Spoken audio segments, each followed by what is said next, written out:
Today's video is going to be on me removing the bench seat in this C30. It will be the same for C10, C20, and basically K10, K20, and so on. You know, pretty much if you're watching this video that most of these trucks is about the same. My seat was redone many years ago, many moons ago. But as you can see, we're going to be removing it, and I'm actually going to be replacing it with a Dodge Ram seat. You can check that video out. It will be uploaded soon. But this is basically going to be us uninstalling this seat. So the first thing you will want to do is remove the bolts in the front of your seat. They actually quite easy to get to right here, and you got another one on the passenger side in exactly the same spot you want to remove. Then you can fold your seat up.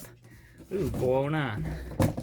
And then you got another bolt right here and right over there. You will want to remove those 4 bolts, and then you can pour a seat.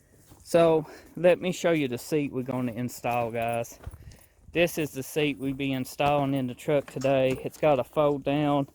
I probably will dye the fabric black here soon.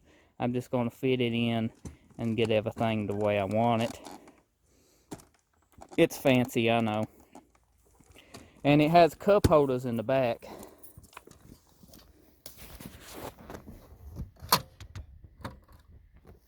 And I'm probably going to try to modify them to come out right here on the front. That way I have some cup holders.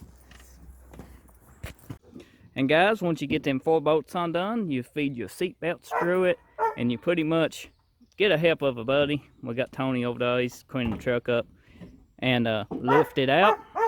And that's pretty much how you remove your seat. Now I hope you enjoyed this video. Drop me a like if you found it helpful. Be sure to check my channel out for more C10, C30 videos. And of course, I'll see you next time. Thank you for watching.